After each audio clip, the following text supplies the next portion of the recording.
Começamos agora a entrevista ao cabeça de lista do Partido Socialista à Câmara Municipal de Sesimbra, Sérgio Faias.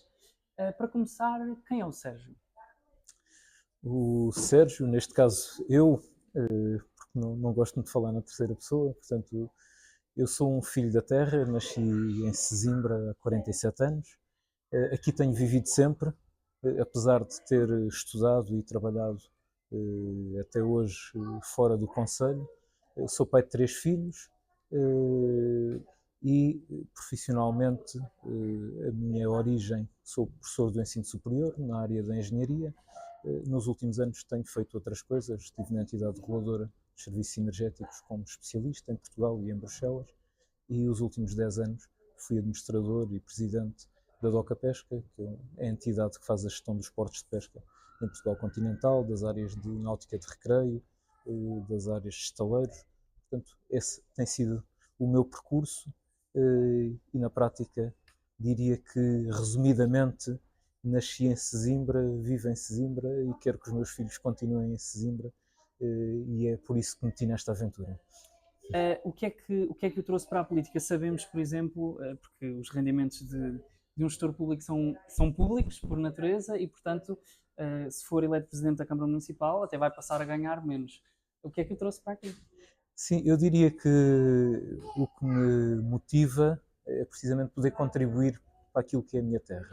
O que me motiva foi também o chamamento de muita gente dentro e fora do partido para que eu me candidatasse, e este apelo de poder ser útil à comunidade em que eu cresci, em que fui e tenho sido feliz. Achei que tinha de facto esta obrigação de dar um retorno a esta comunidade, àqueles que comigo convivem, e por isso acabei por ceder a esse apelo, percebendo que de facto o nosso Conselho precisava de um novo impulso, precisava de quebrar este ciclo dos últimos 20 anos, e tendo percebido de facto que era um momento crucial para fazer essa mudança, tinha de dar o passo em frente, porque há momentos em que nós não nos podemos resguardar com tudo o que tem de benefício e de coisas menos boas, mas há momentos em que temos de chegar à frente, ser corajosos e mostrar por aquilo que acreditamos, ir à luta. Muito bem, vamos então avançar para os temas desta entrevista. Começamos pela educação. A descentralização de competências nesta área trouxe inúmeros desafios para a gestão autárquica, em virtude, sobretudo, do desfazamento entre o dinheiro que o Ministério transfere e o que as escolas dizem precisar. Falemos, por exemplo, das assistentes operacionais. Embora estejam a ser cumpridos os rácios estabelecidos por lei, faltam assistentes operacionais nas escolas, sem contar com a revisão dos rácios por parte da tutela, porque não é da competência da autarquia. O que é que a sua candidatura poderá fazer para colmatar esta necessidade de mais assistentes operacionais? Portanto, antes de mais é importante dizer que o Partido Socialista defende a escola pública, e a escola pública é fundamental para aquilo que é a quebra das desigualdades que existem na nossa sociedade. Portanto, a escola pública tem servido para, como elevador social, portanto, na prática, tem permitido a pessoas como eu, filhos de um soldado da Guarda Fiscal, que pudesse estudar durante toda a minha vida e formar-me, ou outras pessoas que, felizmente, graças ao ensino público, têm tido essa possibilidade. Eu tenho os meus 3 filhos, sempre fizeram o percurso da escola pública, é isso que nós defendemos, e, portanto, este processo de transferência de competências, para nós, olhamos para ele como uma oportunidade de se poder reforçar aquilo que é o ensino público. Portanto, nós sabemos que os recursos sempre foram limitados. Portanto, e hoje em dia, quando se diz que os recursos são curtos, portanto, o que estamos a falar eram os recursos que já existiam quando o Estado Central fazia a gestão das escolas. Portanto, não houve uma redução. Portanto, o que existiu foi essas competências passaram para o município e passou-se a gerir com o dinheiro que havia. Portanto, à partida, o que nós temos no poder autárquico é a capacidade, normalmente, de fazer mais com menos. Porquê? Porque se conseguem criar sinergias, conseguem-se aproveitar melhor os recursos. Portanto, vejo isto como uma oportunidade, a transferência de competências como uma oportunidade. Naturalmente, que aqueles que estão habituados a gostar de empurrar aquilo que são as responsabilidades para outros não gostam muito desta transferência de competências, porque sentem que já não vão poder empurrar as culpas para outros e vão ter de assumir e chegar-se à frente. Portanto, E então, e qual é a esta é uma solução neste oportunidade. caso para a questão das assistentes operacionais? Assistentes operacionais, pelos números que tenho, o rácio, hoje em dia em Sesimbra, até está acima daquilo que são as obrigações impostas pelo Ministério. Tem havido esse esforço e nós acompanhamos que esse esforço tenha de se fazer. O que achamos estranho foi, por exemplo, no relatório de contas do município que foi aprovado em abril, venham 2 páginas a falar sobre, digamos, a fatalidade de ter de se gastar dinheiro na educação. Para nós, todo o dinheiro que se gasta na educação é um investimento. E se pudermos reforçar aquilo que é a capacidade de investimento do município na educação, para nós é o melhor, que estamos a apostar no futuro do nosso concelho. Portanto, a variação da CDU avançou com a contratação de mais assistentes operacionais, suportando-as com o orçamento municipal. Só para ficar claro, este é o caminho a seguir quando as verbas do Ministério, ou melhor, os rácios não são suficientes para as necessidades das escolas? Sim, porque isto é um investimento no futuro do nosso concelho. Portanto, investir na educação, gastar, entre aspas, dinheiro na educação, é um investimento e para nós, neste princípio que eu disse, defesa da escola pública, para nós é fundamental que se faça. Numa reportagem que fiz há uns meses precisamente sobre isto, conheci a história de uma assistente operacional que trabalha nas escolas do concelho há 30 anos e que recebe apenas mais ou menos 30 euros a mais do que o salário mínimo nacional. Nessa reportagem fiquei também a perceber que, como consequência dos baixos salários, a função de assistente operacional acabou por se tornar quase numa simples porta de entrada na função pública. Muitas pessoas acabam por não ter muito interesse em ficar nas escolas, ficam durante o tempo suficiente para que depois possam pedir transferência para outro lugar. Como é que se pode tornar esta carreira tão importante mais atrativa e para que as escolas tenham também estabilidade? Porque se estamos sempre a mudar de pessoal, o dia-a-dia torna-se mais difícil. A questão aqui tem a ver com estas carreiras são definidas a nível nacional, portanto não existe grande liberdade por parte do município ou da autarquia para fazer alteração nesses vencimentos. No entanto, existem outros mecanismos que pelo menos podem incentivar as pessoas a que se sintam mais, que se sintam melhor naquilo que é a atividade que fazem. E por isso a nossa proposta, quer com estes trabalhadores, quer com outros trabalhadores da autarquia, é precisamente dar-lhes mais formação, sentirem que o que estão a fazer é útil para que se sintam também mais realizados profissionalmente. Portanto, é importante motivar as pessoas e, de facto, dar-lhes a importância, porque quem trabalha com os nossos filhos, vejam, essas pessoas são de uma importância extrema. Porque eu, quando de manhã deixo os meus filhos na escola, estou-lhes a entregar o bem mais precioso que tenho. Portanto, eu estou a confiar naquelas pessoas o bem mais precioso que tenho. Portanto, aquelas pessoas são de um valor inestimável. Portanto, e temos de encontrar formas alternativas de as poder, de certa forma, compensar. Portanto, ou pelo menos melhorar as valorizar. condições de trabalho para além do salário, é Sim, isso? sim. E a formação é fundamental e fazer um plano de carreira. E esse é um projeto que nós temos para todos os trabalhadores da autarquia, é poder fazer um plano individual de carreira em que possam ter uma perspectiva de longo prazo e perceber como é que a sua carreira pode evoluir para que se sintam mais motivados e saibam que não estão ali simplesmente, não são mais um número, são alguém em quem nós queremos confiar e que estão a prestar um papel fundamental para os municípios e queremos valorizar esse papel que fazem. Portanto, queremos que os municípios sintam e valorizem que os trabalhadores do município fazem um serviço e prestam um serviço que é insubstituível e único e é de grande valor. Falemos então de educação inclusiva. As crianças com necessidades educativas específicas continuam a ser discriminadas no acesso à educação no concelho. Vejamos um exemplo. Apesar de terem prioridade na inscrição para a escola a tempo inteiro, os antigos ATL, quando uma criança com necessidades educativas específicas precisa de uma pessoa só para si a acompanhá-la permanentemente, o acesso aos antigos ATL acaba por ser vedado porque não há pessoas contratadas para o efeito, no caso dos concursos que são feitos para a oferta da escola a tempo inteiro. Que soluções tem a sua candidatura para tornar as escolas do concelho mais inclusivas? Para já, uma das nossas medidas é precisamente a formação dos auxiliares para poderem lidar melhor com crianças com diferenças, com dificuldades. Portanto, penso que isso é fundamental para conseguirmos que haja uma melhor resposta. E depois, naturalmente, que temos também de contar com aquilo que são as IPSS e as associações, no sentido de encontrar respostas.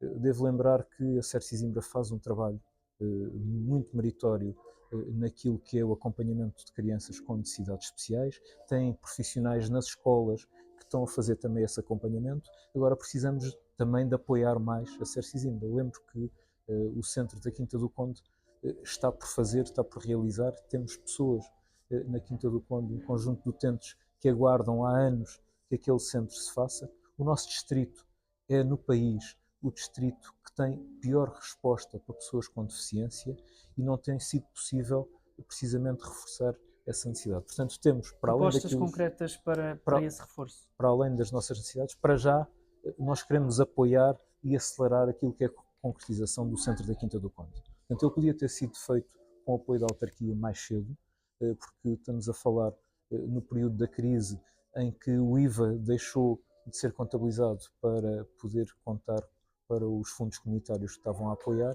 e logo aí podia ter havido por parte da Câmara Municipal, nem que fosse distribuído em 2 orçamentos, essa comparticipação para se ter terminado esse centro. Não foi possível, hoje em dia está tudo muito mais caro, mas temos de encontrar uma solução, porque não faz sentido continuarmos com uma infraestrutura que é fundamental para dar resposta a estas famílias com necessidades especiais E o e que não Orçamento avançam. Municipal tem capacidade para isso?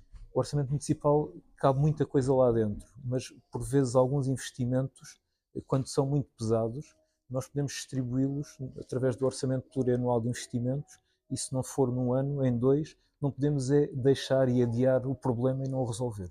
Portanto, é preciso encará-lo e resolvê-lo de uma vez por todas. Para terminar a questão da educação, falemos de creches. Elas são gratuitas, mas faltam vagas, sobretudo nesta zona da área metropolitana de Lisboa, o que obriga muitos pais a ter de pagar uma mensalidade ao privado, ou quando não a têm, ter de ficar com os filhos em casa ou na casa dos avós, se os tiverem. Que propostas têm para resolver ou pelo menos diminuir a dimensão deste problema que é a falta de creches? Sim, portanto, as creches, grande parte, são creches de IPSS e de associações. Portanto, algumas delas, infelizmente, por problemas financeiros, até fecharam no nosso concelho e que acabaram por reduzir a resposta.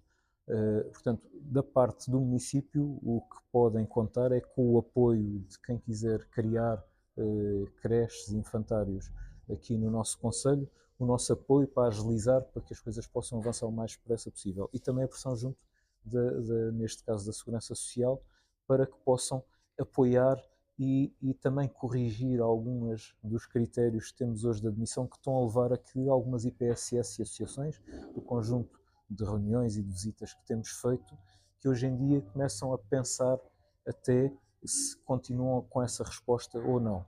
Porquê? Porque a forma para poderem continuar a ser apoiados pela Segurança Social, os critérios mudaram. E, por exemplo, temos situações em que há pais que estão a trabalhar e não conseguem encontrar solução para os seus filhos e têm de parar de trabalhar ou mudar de local de onde estão a viver para encontrar resposta. Isso não pode acontecer. Portanto, tem de se conseguir flexibilizar estes critérios para conseguirmos dar resposta às pessoas. Caso contrário, corremos o risco de algumas instituições, uma vez que com estas alterações que houve da creche feliz, não conseguem pagar os custos que têm com as creches.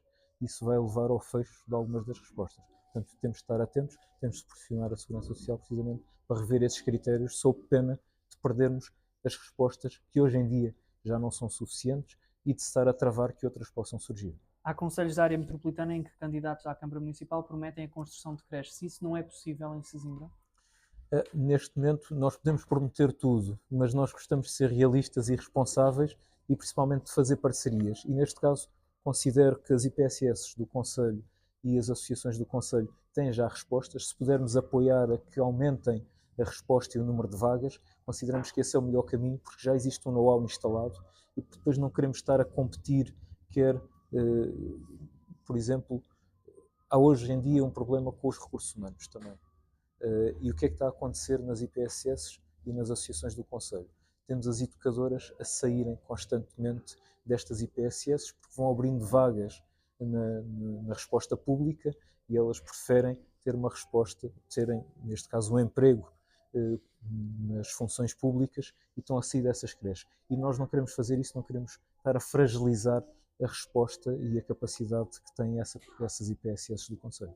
Falemos de habitação e de ordenamento do território. De acordo com os censos de 2021, mais de 30% dos alojamentos no concelho são de uso sazonal ou secundário, e para essa percentagem contribui em larga medida a freguesia do Castelo, com 36% das casas a serem de uso sazonal ou secundário, e sobretudo a freguesia de Santiago, onde quase 60% dos alojamentos não são de uso permanente. Os censos de 2021 apontam ainda para um número muito reduzido de alojamentos vagos.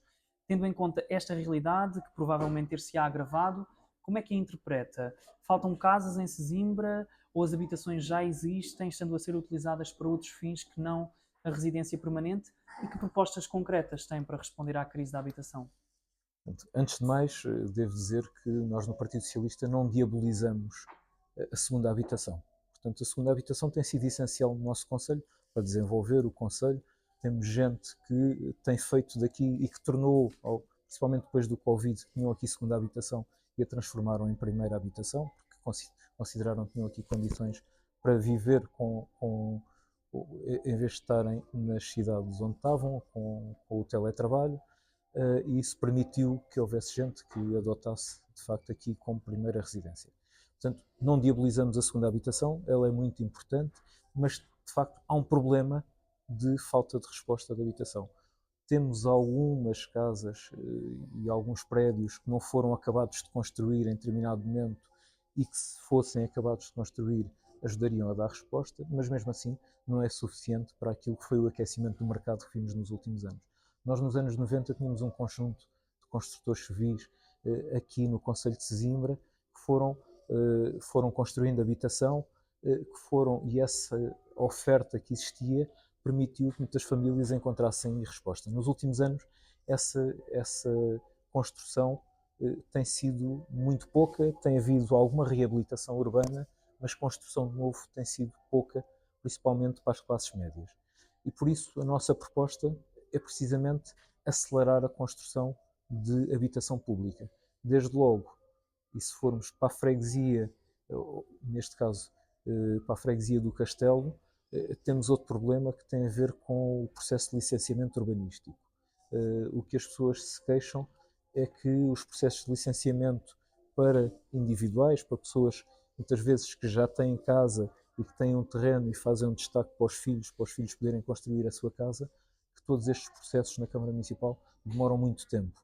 Portanto, aí a nossa proposta é que se possa olhar até para a nova legislação que permite que o licenciamento seja mais ágil, com menos burocracia, simplesmente, de facto, esse processo de licenciamento menos burocrático, que se crie uma plataforma ágil em que as pessoas possam olhar, uma plataforma digital, em que as pessoas possam olhar e acompanhar aquilo que é o seu processo, para saberem em que ponto é que está e poderem perceber exatamente quanto tempo esperam até que o processo termine, para dar, de certa forma, aqui uma garantia de que o processo está a andar, isto mais a nível individual, mas depois também, não existindo hoje grande oferta de habitação para a classe média, principalmente para os jovens, é preciso acelerar aquilo que é a Estratégia Local de Habitação.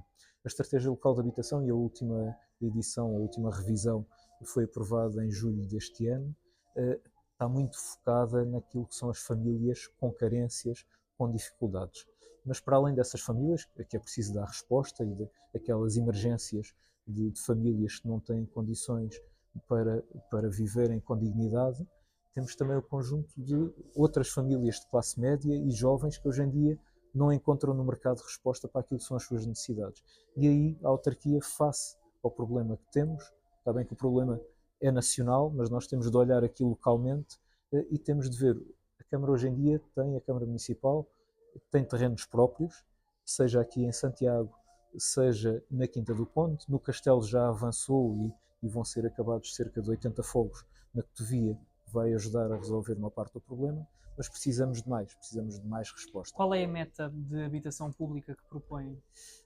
Neste momento, as famílias com dificuldades estão identificadas na Estratégia Local de Habitação são cerca de 500. Portanto, o que está em construção são 80. Aquilo que está previsto na Estratégia Local de Habitação, por exemplo, para a Quinta do Conde, também são cerca de 80 fogos. É curto. Portanto, nós temos de multiplicar esses números, temos de olhar para aquilo que são os terrenos que temos disponíveis, seja aqui em Sesimbra, seja na Quinta do Conde, e tentar maximizar o terreno que existe. Portanto, hoje não consigo dizer exatamente números, porque nós temos de olhar para esses terrenos, ver o que é possível lá construir e o que é que nós nos propomos fazer, sabendo que, e já falámos aqui sobre a questão dos orçamentos e onde é que temos de investir, sabendo que os orçamentos são sempre curtos, e a nossa proposta é: não vamos empenhar o município na construção de habitação quando sabemos que existem empresas privadas que estão dispostas a avançar com esses investimentos e depois ficarem a explorar essa habitação durante algum tempo. Qual é a nossa proposta? É olhar para aqueles locais, pensar no projeto que queremos para aqueles locais, definir as regras em termos de rendas, quais são os valores das rendas reduzidas para os jovens que queremos estabelecer para que as pessoas que forem lá viver tenham condições de as pagar e não se vá construir para pessoas que depois não consigam lá comportar aqueles custos, e com base nisso definir um caderno de encargos, lançar um concurso público para a atribuição de uma concessão, de concessão-construção dessa habitação. Isso vai permitir a que um privado concorra, construa essa habitação e durante um conjunto de anos esteja a fazer a exploração daqueles edifícios até que acabe o período da concessão. Existindo condições para prolongar a concessão durante mais algum tempo, pode-se prolongar, ou se quiserem abandonar a concessão nessa altura, todo aquele investimento reverte para o município, e porque é um terreno municipal e o edifício, no fim da concessão, reverte também para o património do município. Portanto, com isto conseguimos investimentos. Mas aí está garantido que as rendas são acessíveis. E aí, porque no caderno de encargos dessa concessão, são estabelecidos exatamente quais são as rendas que devem ser aplicadas, a sua evolução ao longo do tempo, precisamente para garantir que depois de construído é dado o acesso precisamente a quem nós queremos que dar esse acesso. Portanto, as regras são definidas pelo município, há uma entidade privada que vem, constrói e explora de acordo com essas regras que são definidas pelo município. Isto não vai, neste caso, com este modelo, não nos vai obrigar a gastar a capacidade de investimento que o município tem para a habitação, libertando-nos verbas para outros investimentos que são fundamentais, onde sabemos que o setor privado não tem tanto interesse ou não pode sequer fazer esse investimento em nome das instituições públicas. Falemos do PDM. As críticas ao atual Executivo são muitas pela demora que está a levar esta revisão. O que fará para acelerar esta revisão? E se for eleito Presidente da Câmara, quando é que o novo PDM estará em vigor? Portanto, o PDM atual foi aprovado em 1998, o seu regulamento, portanto, a revisão iniciou em 2007, portanto, o que nós criticamos é este tempo todo que levou o processo de revisão até hoje. Neste momento, e porque havia a obrigação de todos os municípios fazerem a revisão do seu PDM até há 2 anos atrás, sob pena de perderem aquilo que era o acesso a fundos comunitários, houve um conjunto de municípios que também deixaram mais para o fim, portanto, e neste momento esses processos estão todos na CCDR. Portanto, o acelerar o processo é tentar identificar daquilo que for o conjunto de parceiros, que foi a grande maioria desfavoráveis ou favoráveis condicionados, aquilo que são as correções a introduzir. Portanto, e agora há toda uma parte de concertação das várias entidades, porque há parceiros que são contraditórios, de entidades que se contradizem, portanto, é preciso conciliar esses parceiros. Em linhas gerais, qual é a visão política que este novo PDM deve ter, na opinião do Partido Socialista? Portanto, este PDM já está, neste momento, a sua formulação está feita. Portanto, neste momento o que é preciso é que ele rapidamente saia cá para fora e entre em vigor. E o nosso compromisso é, a partir do momento em que ele seja publicado, se inicie o REOT, portanto, que é a revisão e o relatório de acompanhamento dos planos de ordenamento do território. E esse relatório, a partir do momento em que o PDM esteja aprovado, o que é que vai fazer? Vai avaliar aquilo que são as medidas do PDM em vigor, ver se elas estão adequadas à realidade e identificar que correções é que se devem fazer.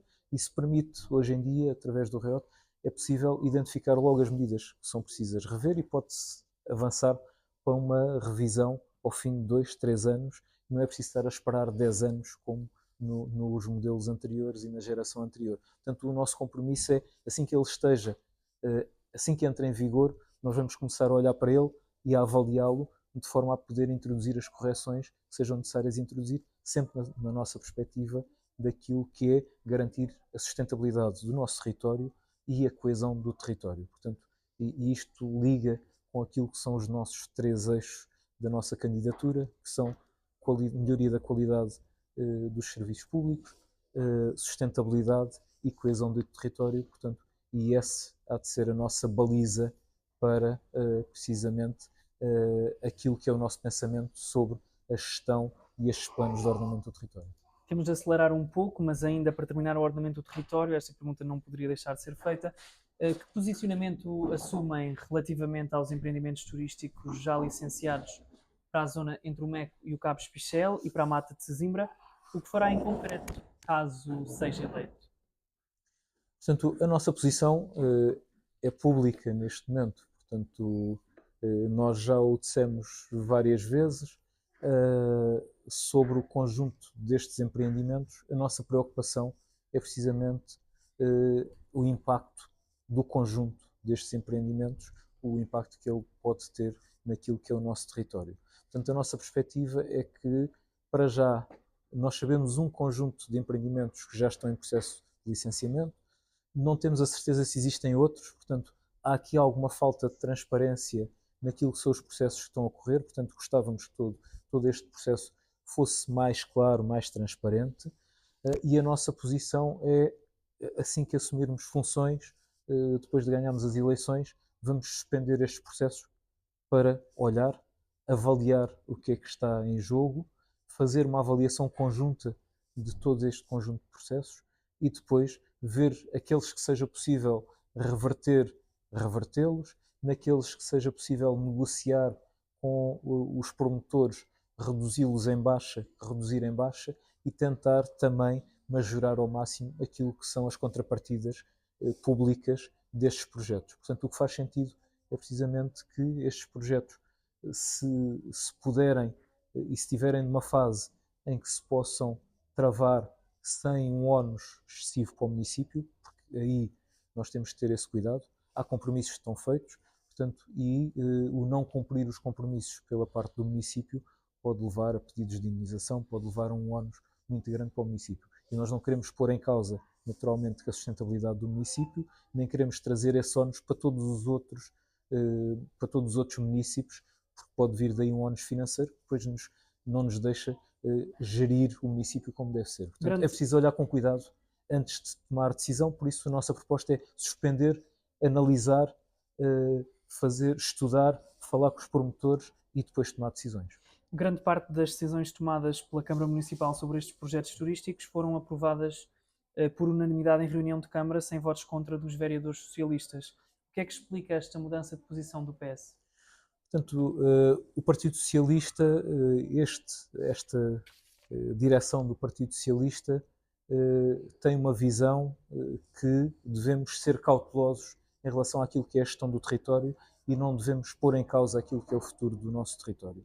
E por isso, de facto, houve uma mudança naquilo que é a direção do Partido Socialista, porque também os militantes do Partido Socialista perceberam nos últimos tempos que havia que introduzir aqui uma mudança e que não estávamos no caminho certo. Portanto, essa mudança fez e por isso, hoje em dia, os militantes do Partido Socialista estão solidários com esta visão, tomaram esta decisão de que este era o caminho, porque estão preocupados com aquilo que é o futuro e com a sustentabilidade do nosso território e é isso que nós defendemos, porque sentimos também que é isso que as pessoas do nosso Conselho nos pedem e também há 4 anos nós já tínhamos ouvido isso da população e tivemos na rua a defender isso e foi com alguma incompreensão que muitos dos militantes do Partido Socialista perceberam algumas das posições que depois foram tomadas e por isso mesmo hoje em dia queremos voltar a afinar a nossa linha e marcar o nosso rumo na direção da sustentabilidade.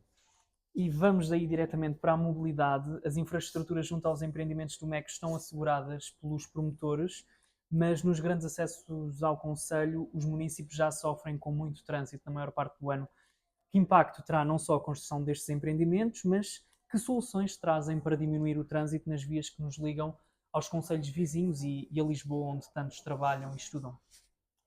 Sobre os empreendimentos, portanto, deixar aqui uma nota. Portanto, eu sou eleito na Assembleia Municipal e temos feito um trabalho de acompanhamento destes processos na Assembleia Municipal e no âmbito das comissões, em que a Comissão 2 é coordenada pelo Partido Socialista, que se dedica aos temas do ordenamento do território e do ambiente, em que pedimos uma reunião para falar sobre este tema, e a primeira questão que eu coloquei ao Presidente da Câmara na altura foi sobre estes empreendimentos: quantos trabalhadores é que estamos a falar para trabalharem e manterem estes empreendimentos em funcionamento?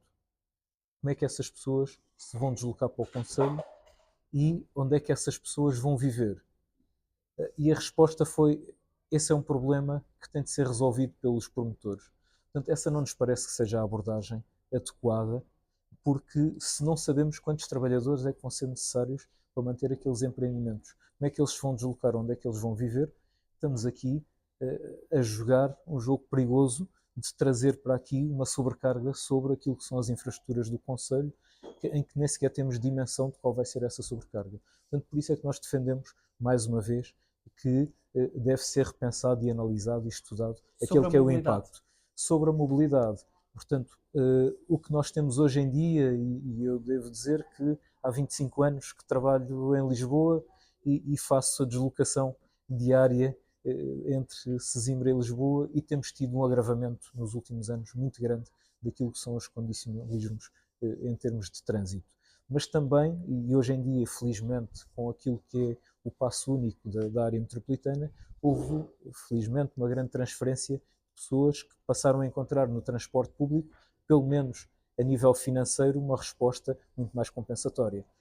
Mas o que é que acontece? Nós hoje em dia temos as vias estranguladas para sair do concelho, e mesmo no transporte público rodoviário, muitas vezes para chegar à estação de Coina, para chegar ao fogoteiro, o que vemos são precisamente que os autocarros ficam entupidos no Como trânsito. É que isso se resolve? Portanto, a nossa proposta, é claro que não depende de nós, mas temos de pugnar e temos de defender que se façam, é que comecem a ser criadas linhas dedicadas, faixas base, para as saídas do nosso concelho, para garantir que quem opta pelo transporte público, que é um transporte mais sustentável, melhor para o ambiente, possa de facto ter uma resposta adequada e conseguir ter essa facilidade de acesso depois às estações de comboio que permitem sair precisamente do nosso concelho. A nível interno também temos um problema de mobilidade interna, portanto, para além do exterior temos a mobilidade interna, e hoje em dia, por exemplo, é impensável que tenhamos uma freguesia, que é a freguesia da Quinta do Conde, a freguesia mais populosa, em que não conseguimos ter acesso entre as 3 freguesias pelo interior do nosso concelho. Portanto, quem vive na freguesia de Santiago ou do Castelo não consegue ir à Quinta do Conde por dentro do nosso concelho. É fundamental reforçar as ligações internas. Portanto, e a estrada dos Almocreves, até que foi definida como uma das contrapartidas da Mata de Sesimbra, dos projetos da Mata, está por fazer. Portanto, quem negocia contrapartidas com projetos que sejam feitos por privados, essa negociação, o que se faz, e a minha experiência como gestor público é essa: primeiro obriga-se a que façam as contrapartidas e só depois é que se deixa que o projeto avance. Portanto, e não foi isso que aconteceu. Neste momento nós não temos ainda esse acesso feito, e o nosso compromisso é que esse acesso e a ligação entre as freguesias se possa fazer o mais rapidamente possível. Depois temos também problemas de mobilidade entre as várias aldeias. É preciso repensar aquilo que são os horários e que são as várias carreiras. O Partido Socialista na Assembleia Municipal propôs, antes de ser feita a concessão dos transportes aqui na área metropolitana de Lisboa, que se fizesse um estudo no Conselho para percebermos qual era a alteração dos comportamentos das pessoas, sabendo que iam ter um transporte gratuito ou muito mais barato, para percebermos como é que os estudantes que temos no Conselho iam passar a aderir mais ou menos ao transporte público, como é que as pessoas, sabendo que iam ter um transporte mais barato, iam aderir a esse transporte, para se poderem redefinir e desenhar bem. Portanto, esse estudo aquilo é que para eram as fazer carreiras. agora, é isso? Esse estudo, infelizmente, essa nossa proposta foi chumbada na Assembleia Municipal, mas essa proposta nós mantemos-la para que possamos saber exatamente que necessidades é que a nossa população tem, para poder responder exatamente a essas necessidades. Para terminar a questão da mobilidade, falemos das famosas pavimentações. As estradas da freguesia do Castelo foram e estão ainda a ser reabilitadas depois de um empréstimo de 3,5 milhões de euros, há outro de 2,1 milhões para a Estrada das Pedreiras. Que visão têm sobre estas reabilitações recentes e que soluções têm para conservar as estradas no próximo mandato autárquico? A nossa perspectiva, e quando estamos a falar das estradas, estamos a falar daqueles investimentos que eu dizia há pouco. Há alguns investimentos no Conselho que não podemos estar à espera que sejam privados a fazer. E por isso tem de ser o município a fazer esses investimentos mesmo. O que não faz sentido é que se deixe chegar a um ponto de degradação em que depois as intervenções têm de ser muito mais profundas e muito mais onerosas. A nossa proposta é que haja um plano plurianual de pavimentações em que se faça, em que se mantenha, em que se conservem as infraestruturas no sentido de elas poderem ir sendo mantidas ao longo do tempo e não tenham de estar à espera de intervenções de grande Qual monta é o que custo depois... dessa proposta e o Orçamento Municipal tem capacidade para aguentar com pavimentações mais regulares ou vamos ter de recorrer a mais empréstimos? É assim, neste momento há um grande... temos um conjunto de estradas em muito mau estado. Portanto, vamos ter de fazer algum investimento com recurso a endividamento para precisamente recolocar as condições mínimas dessas infraestruturas. A partir daí, depois será mais fácil mantê-las. Portanto, o que tem sido feito nos últimos anos, ou o que não tem sido feito nos últimos anos, é preciso mantê-las, não tem sido mantê-las, portanto, e é isso que nós queremos fazer. É agora fazer mais investimento para chegarmos a um ponto zero e a partir daí o manter dessas infraestruturas, porque isso é que é fundamental e depois é muito mais fácil e gastamos menos dinheiro do que se estivermos à Mas ainda não espera há que números quem... sobre esse tal plano plurianual. Números não há porque nós também precisamos, quando entrarmos em funções, precisamos de fazer essa avaliação com os serviços municipais, que melhor do que ninguém terão essa avaliação do estado em que estão e aí sim vamos avançar com esse plano. Muito bem, passamos para o desenvolvimento económico, temos mesmo que acelerar. Quais são os eixos principais da vossa estratégia de desenvolvimento económico para Sesimbra e perceber se há vontade de diminuir a nossa dependência relativamente ao turismo? Vamos ver. Portanto, a questão é mais complexa. Para já, nós temos de olhar como um todo para o Conselho. Portanto, e quando nós temos como eixo a coesão do território, é precisamente essa nossa iniciativa de olhar para o todo e ter aqui um equilíbrio naquilo que é a gestão deste território e saber que em todo o território existem atividades económicas, hoje em dia umas mais ou menos desenvolvidas, mas que precisam de ser mais apoiadas e mais desenvolvidas. Não esquecer que nós temos uma freguesia do nosso concelho que está no centro do distrito e é uma zona que tem um grande potencial de desenvolvimento económico. Quando estamos a falar da Quinta do Conde, estamos a falar de uma freguesia que, com aquilo que vai ser o futuro do nosso distrito, vai estar num ponto central. Com o novo aeroporto que vai passar para a margem sul, com aquilo que é a nova NUT, com a área precisamente de Setúbal, da Península de Setúbal, nós vamos ter a região da Quinta do Conde precisamente no centro do distrito e essa nova centralidade em que nós queremos apostar. Temos na Quinta do Conde acessos aos principais eixos Que propostas é que rodoviários têm e nesse sentido? ferroviários.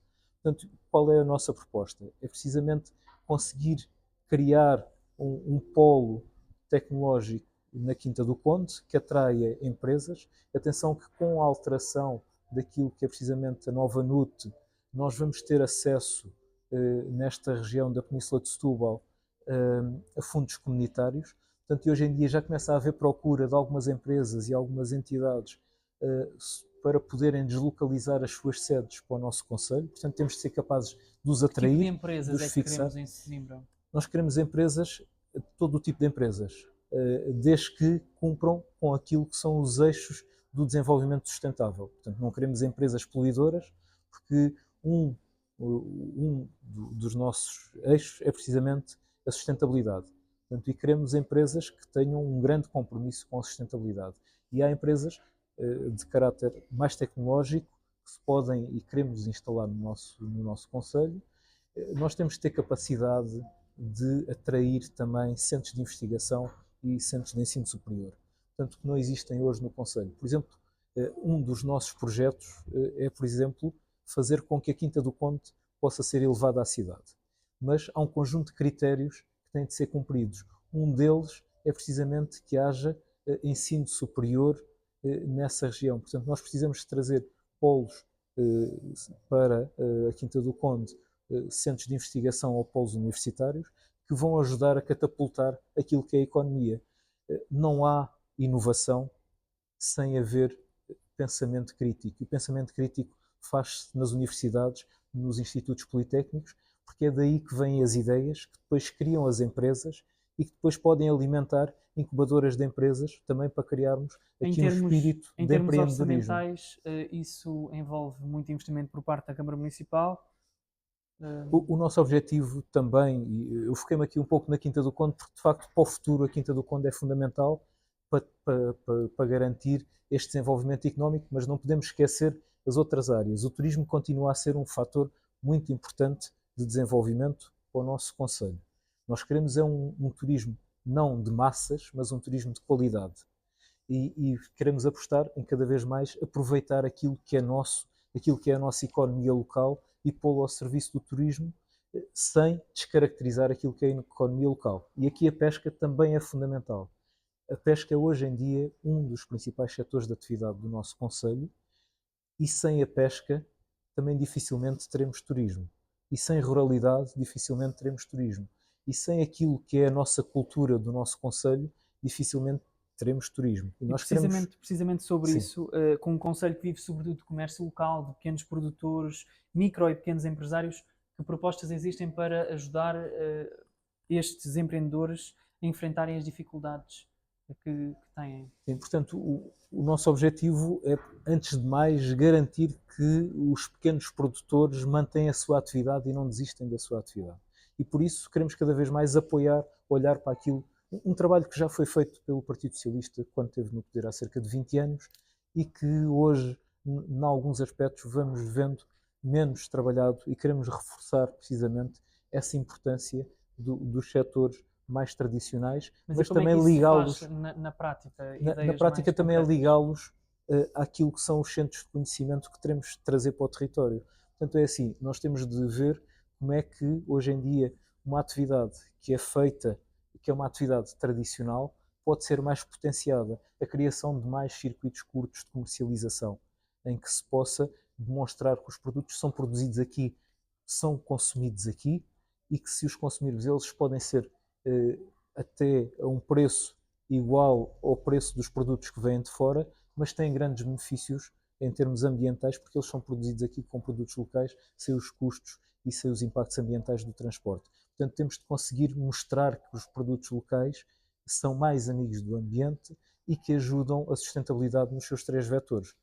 Melhor economia para a nossa comunidade local, garantir socialmente que as nossas comunidades se desenvolvem e se mantenham e naturalmente cumprem aquilo que são os requisitos de sustentabilidade ambiental. Portanto, isto tudo é um conjunto. Portanto, o turismo não deve tirar partido daquilo que são os nossos produtores locais, deve cooperar com os nossos produtores locais, ajudando-os a que eles possam ter melhores rendimentos, mas também que os nossos produtores locais sejam um fator de atratividade dos turistas, porque hoje em dia os turistas não querem vir ver outros turistas. Os turistas querem vir ver aquilo que se faz, que é único no nosso território. E aí estamos a falar da pesca, estamos a falar de um turismo em que possam conhecer a forma como os nossos pescadores trabalham e que possam ir acompanhar e criar condições para acompanhar a atividade da pesca e a atividade do porto e que depois possam ir ao restaurante provar aquele pescado que tiveram a assistir, que teve a ser capturado,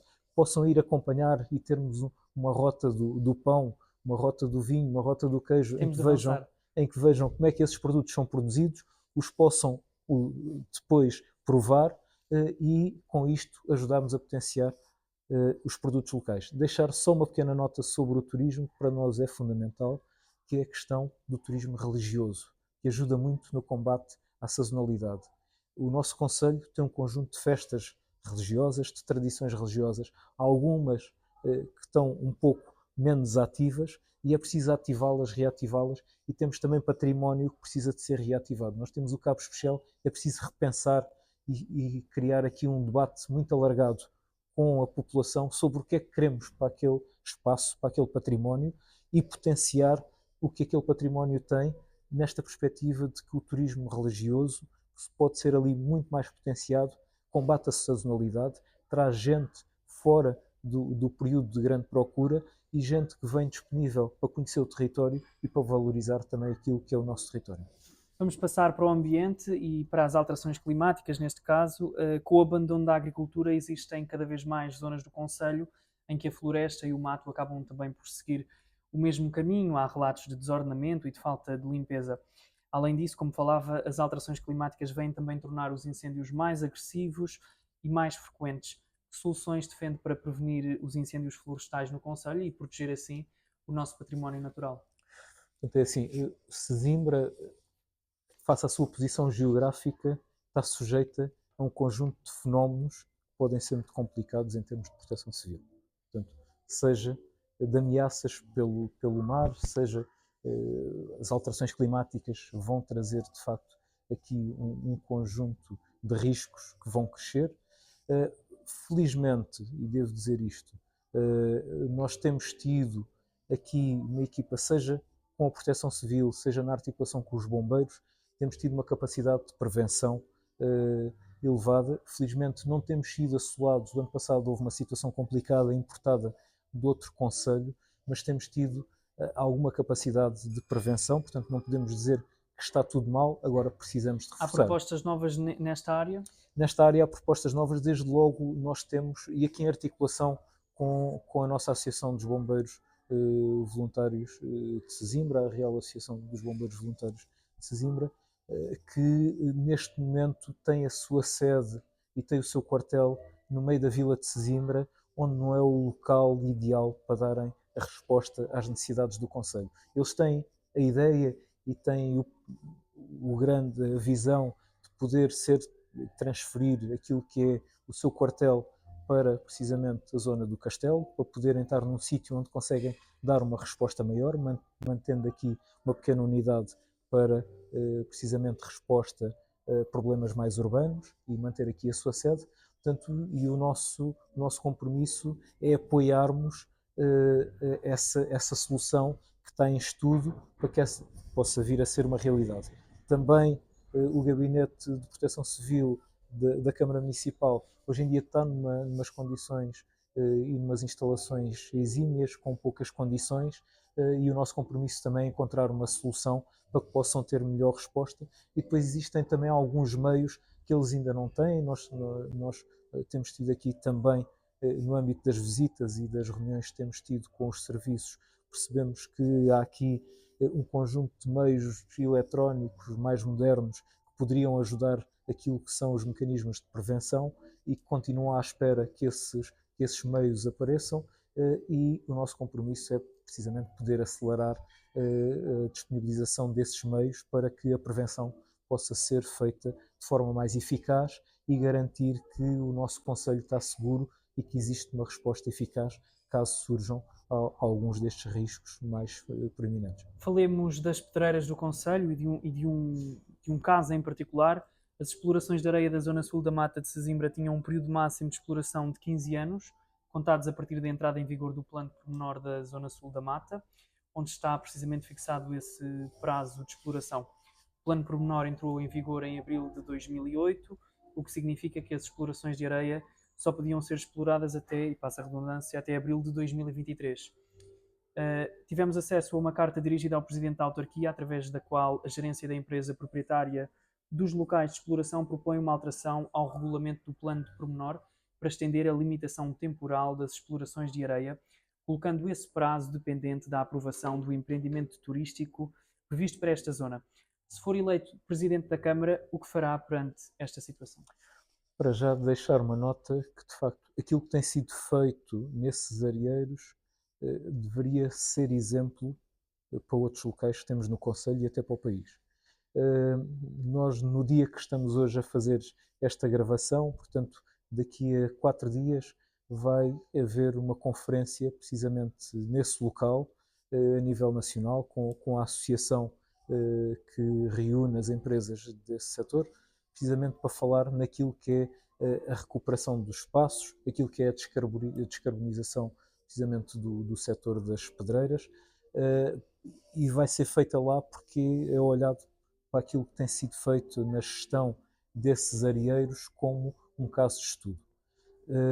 Um caso de estudo pela positiva, nem sempre é assim. E relativamente ao prazo ultrapassado? Portanto, neste momento, eu penso que haverá condições, enquanto os projetos da mata não avançarem, que possa continuar a haver a exploração regrada daquelas, não são pedreiras, mas daquelas explorações de areia, e o que estamos a assistir ali é que as áreas que já não estão a ser exploradas têm estado a ser recuperadas.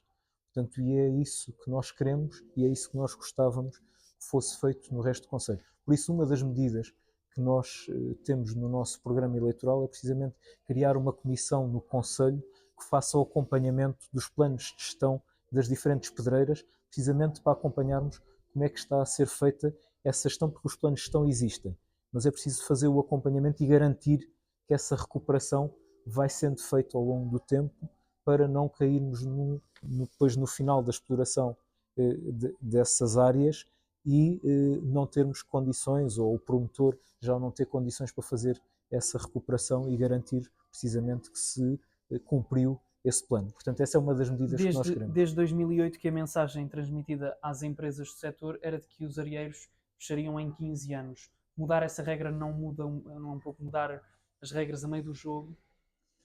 É assim, nós temos de olhar para aquilo que são as realidades a cada momento e ir-nos adaptando. Nós também podíamos considerar que, se calhar há 20 anos, há 30 anos, aquilo que eram os megaprojetos da mata eram grandes soluções. Hoje em dia nós temos muitas dúvidas se aqueles projetos com aquelas tipologias que tinham há 20 anos são grandes soluções. Portanto, por isso é que nós propomos que os megaprojetos sejam revistos precisamente para dar resposta àquilo que hoje em dia também as pessoas procuram. São projetos mais sustentáveis, mais pequenos, com maior harmonia com a natureza. E por isso temos de estar a adaptar-nos a cada momento àquilo que é a realidade e, felizmente, àquilo que é a evolução.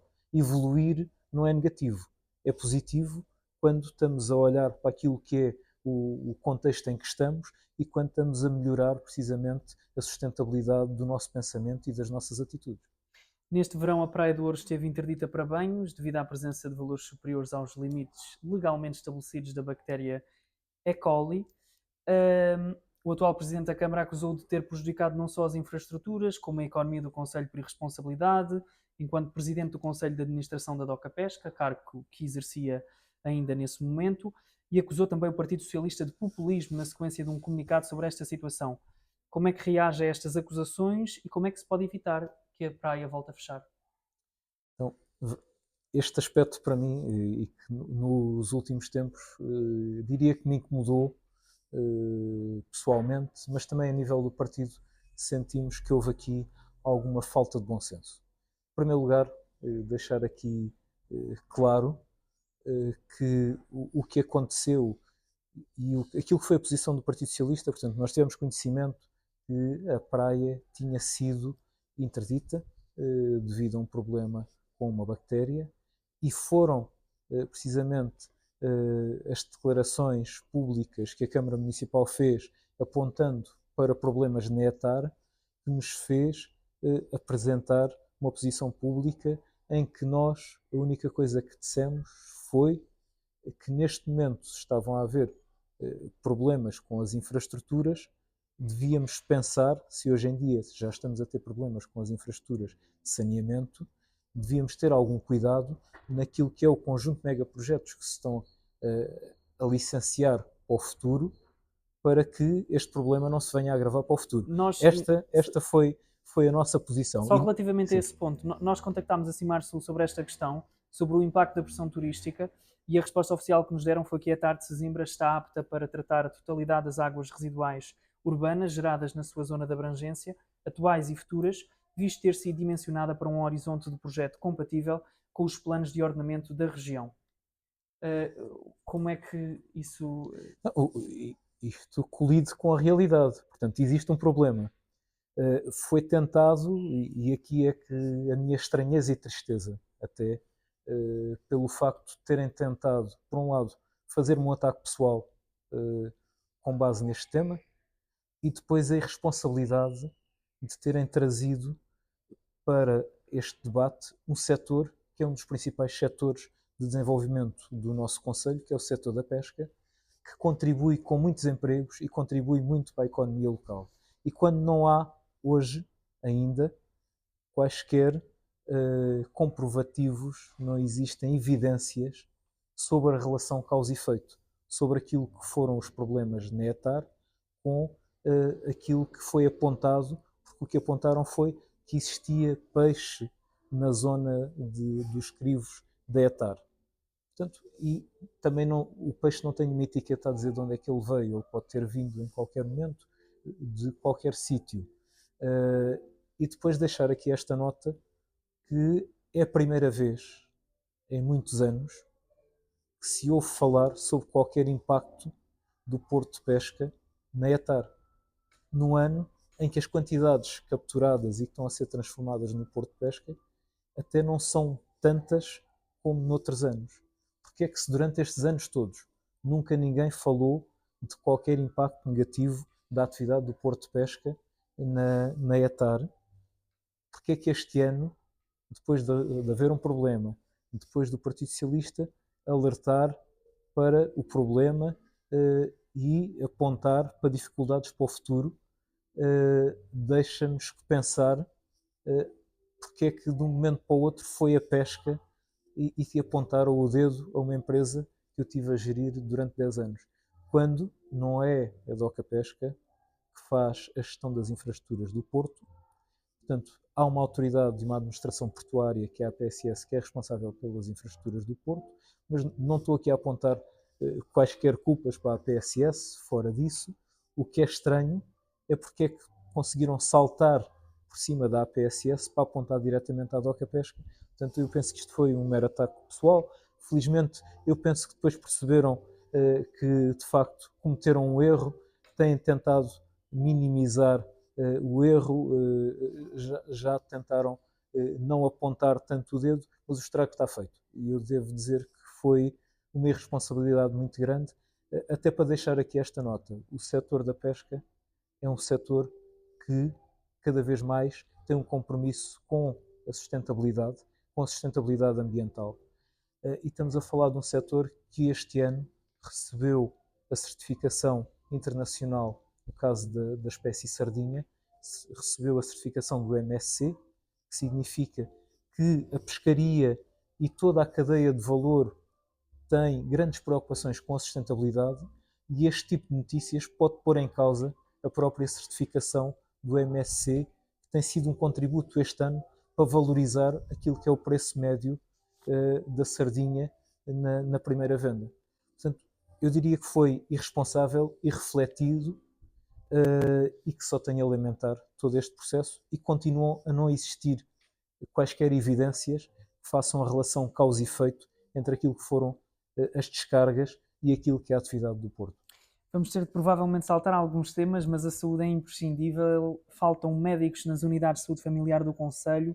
No caso do Castelo, a unidade de saúde está localizada num lugar de difícil acesso, sobretudo para a população mais idosa, e depois das 20 horas as respostas de saúde deixam de existir em Sesimbra. Que propostas têm para dar mais segurança à população no acesso aos cuidados de saúde de forma telegráfica? De forma telegráfica, queria só dizer que no dia que estamos a gravar esta entrevista é precisamente o dia em que se cumprem 46 anos do Serviço Nacional de Saúde. Portanto, e o Partido Socialista, enquanto fundador do Serviço Nacional de Saúde, estará sempre na linha da frente da defesa daquilo que é este serviço, que é fundamental para garantirmos a igualdade, a solidariedade com as populações, principalmente com as populações que hoje vivem cada vez mais anos, temos gente a viver cada vez até uma idade mais avançada e que vai precisando cada vez mais de cuidados de saúde. Que propostas Por isso, concretas têm para a as autarquia? acessibilidades aos centros de saúde são fundamentais. São fundamentais, por exemplo, no Centro de Saúde do Castelo, temos de rapidamente melhorar as acessibilidades através da criação de corrimões de segurança para que as pessoas possam chegar com segurança ao centro de saúde, fazer, portanto, os passeios hoje em dia são muito escorregadios, é preciso colocar lá uma solução que não permita que hajam acidentes, principalmente com as pessoas mais velhas. É preciso garantir que o Centro de Saúde de Santiago, que foi construído muito recentemente, hoje em dia o seu parque de estacionamento não tem lugares reservados para os utentes nem para os profissionais, e a nossa proposta é precisamente que passem a haver lugares reservados para os utentes e para os profissionais, porque caso contrário chegam, precisam de ir a uma consulta e não têm sítio para lá chegar. E depois, naturalmente, que a questão do atendimento permanente é fundamental. E é fundamental principalmente na Quinta do Conde. Na Quinta do Conde, hoje em dia, não existe serviço de atendimento permanente. Portanto, ao fim de semana, não há ninguém que possa atender no centro de saúde as pessoas.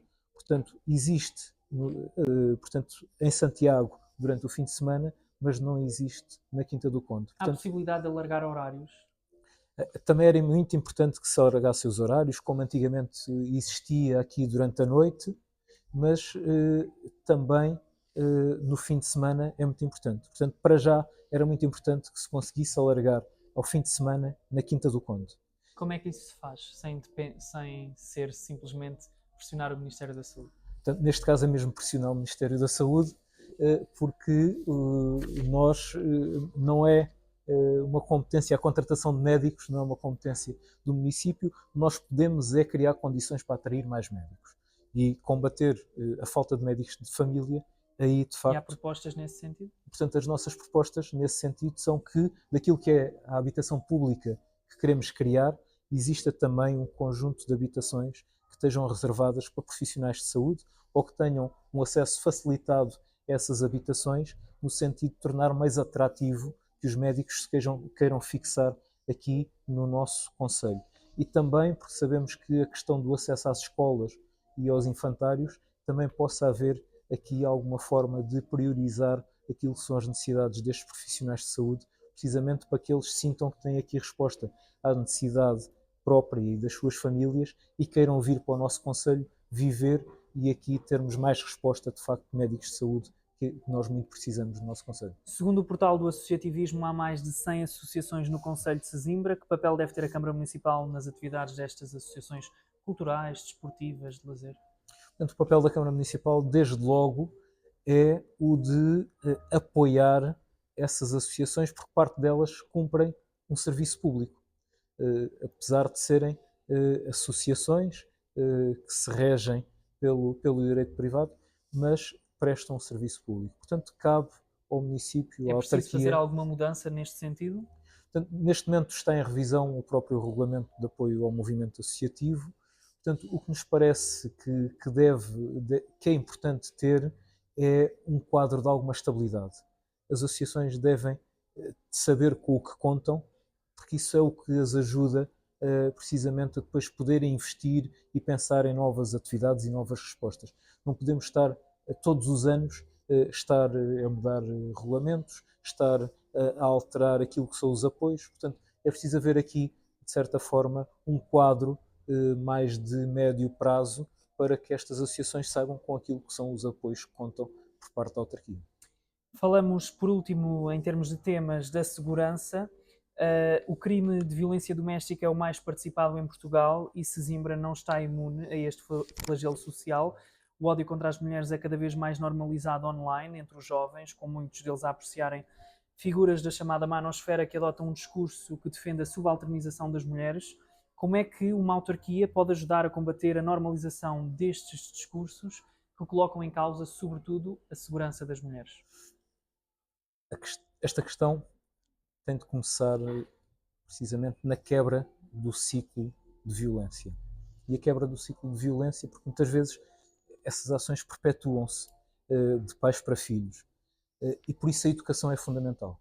Portanto, a educação é um parceiro fundamental naquilo que é o combate às várias violências, nas quais a violência doméstica é uma delas, a violência no namoro, que infelizmente começamos a ver aqui alguma regressão naquilo que eram já os índices que tínhamos atingido no passado, e por isso a educação é fundamental. Portanto, temos de garantir que junto das escolas é feito um trabalho, junto das associações, junto das associações juvenis, e é preciso dar aqui mais poder aos jovens, ter um acompanhamento melhor das associações juvenis, de as congregar, de ter essa proximidade também com as juntas de freguesia incentivar a que as juntas de freguesia chamem também mais os jovens, portanto, porque todos vamos ser poucos para combater este ciclo, esta perpetuação deste ciclo de violência. Portanto, é preciso trazer a sociedade civil, sensibilizar, fazer uma grande ação de sensibilização, seja mediática, envolver também a comunicação social local para estas campanhas, e depois individualmente também com os professores desenvolver projetos que permitam precisamente alertar os nossos jovens, porque tem de ser também com os jovens que nós quebramos este ciclo de violência. Para finalizar, vamos falar das listas. Nas últimas eleições, o Partido Socialista conseguiu eleger 3 vereadores. Primeiro, qual é a expectativa para este mês de outubro e porque é que nenhum dos anteriores vereadores faz parte das novas listas? Portanto, deixar já aqui uma questão muito clara, como disse há pouco, o Partido Socialista teve uma mudança de direção, e quando digo mudança de direção, estou a falar de uma decisão dos militantes em mudarem aqueles que dirigem o Partido Socialista, mas também aquilo que é a direção, ou seja, o rumo que se quer para o Partido Socialista. E por isso, nesse quadro, não fazia para nós sentido, de facto, que não houvesse uma renovação das listas e que não fizéssemos aqui a introdução de novos atores nas nossas listas, precisamente para dar esse sinal à população que temos um novo rumo, temos um rumo que queremos estabelecer para o Conselho com uma certa ruptura com aquilo que foi o passado recente, na qual muitos de nós não nos revimos. Qual é a expectativa para dia 12? Portanto, a expectativa é que nós fiquemos a gerir o Conselho, porque nós temos um projeto, que temos feito um projeto muito alargado de construção de um programa com uma visão para 20 anos para o Conselho. Portanto, o nosso objetivo é precisamente tornar o nosso Conselho mais capaz, mais competitivo, mais sustentável, e por isso estamos empenhados em ganhar estas eleições, ter o maior número de eleitos possível e, acima de tudo, ganhar aqui a Câmara Municipal com uma capacidade de apoio que nos permita fazer essa gestão de forma inequívoca e poder levar os nossos projetos para a frente. Analisámos todas as listas ao pormenor e, neste caso, o Partido Socialista, identificámos, isto é sobretudo para antecipar possíveis críticas que poderão surgir nas redes sociais. A Matilde Faias, que julgo que ser a sua filha, é o número 4 à Assembleia de Freguesia de Santiago. Qual é a ligação da Matilde Faias ao projeto do Partido Socialista e como é que se defende de possíveis críticas que poderão surgir por ter uma ligação familiar direta ao Sérgio? Sim, portanto, e até posso dizer, se quiser, também posso dizer que a minha mulher está na lista da Assembleia Municipal. Que por acaso, durante muitos anos, esteve na Assembleia Municipal como eleita, ainda antes de eu ter entrado na Assembleia Municipal. E houve, na constituição das listas, o que tentámos foi encontrar, renovar, encontrar jovens, gente capaz, gente com competência, e aí, de facto, a cabeça de lista da Assembleia de Freguesia de Santiago, na procura desses jovens que têm dinamismo e que têm impacto no Conselho, sugeriu, até porque existem relações deles enquanto miúdos nas escolas, têm atividades nas escolas, e ela tem-se, de certa forma, e desculpem porque estou a falar da minha filha e custa sempre estar a falar com tanta proximidade, sim, claro. Portanto não gosto muito, mas de facto é uma jovem que naquele que foi o seu percurso, por exemplo, na escola secundária de Sampaio, teve sempre uma grande aproximação aos colegas, teve nas organizações dos bairros finalistas, teve na organização das festas de finalistas, sempre muito presente, escreveu para o jornal da escola, e, portanto tem uma visão e tem uma capacidade de perceber o mundo, e por isso o que nós queremos é gente com essa capacidade, sentido crítico também, e falo dela, mas falo dos jovens que nós temos na nossa lista da Câmara Municipal. Temos no número 5 o David, que é jurista, que tem uma grande competência. Temos, por exemplo, na Assembleia Municipal, temos o Diogo Pereira, que é o nosso líder da Juventude Socialista do Concelho de Sesimbra, alguém com uma grande capacidade de intervenção e uma grande capacidade política. Portanto, o que não falta, felizmente, no PS são jovens com grande valor que nós nos orgulhamos de colocar nas nossas listas. Naturalmente Sim. que podem haver, e eu penso que é transversal a todos os partidos, numa comunidade em que todos nos conhecemos, em que na prática nós todos vivemos aqui, nascemos aqui, temos familiares aqui, é natural que hajam cruzamentos de pessoas que sejam da mesma família e não vejo isso como negativo, vejo isso até como positivo, que as pessoas possam participar e trazer os outros a participar. Só mesmo para terminar, em termos de alianças políticas, noutras autarquias o PS concorreu coligado, ou concorre neste caso, coligado com o LIVRE e, em alguns excepcionais casos, até com o Bloco de Esquerda. Tendo em conta a competitividade que se espera nestas eleições, por um voto se ganha, por um voto se perde, porque é que o PS não conseguiu ou não procurou alianças? Quer dizer, não sei se procurou. O PS, de facto, procurou algumas alianças que fizessem sentido. Mas há uma questão que o PS não abdica, é daquilo que é a sua identidade. E, portanto, a nossa perspectiva foi sempre que estávamos disponíveis a fazer parcerias, mas não estávamos disponíveis a abdicar daquilo que era a nossa identidade e de uma candidatura própria, porque sabíamos que tínhamos força e que temos força no nosso Conselho para avançar com uma candidatura própria e com uma candidatura vencedora. Naturalmente sabemos que existem outros partidos com os quais temos afinidades, em que partilhamos um conjunto de princípios. E atenção que eu ouço muitas vezes na discussão daquilo que são as eleições autárquicas, muita gente a dizer que a ideologia não interessa. Para nós interessa, porque a ideologia é um conjunto de princípios e valores que são a nossa base.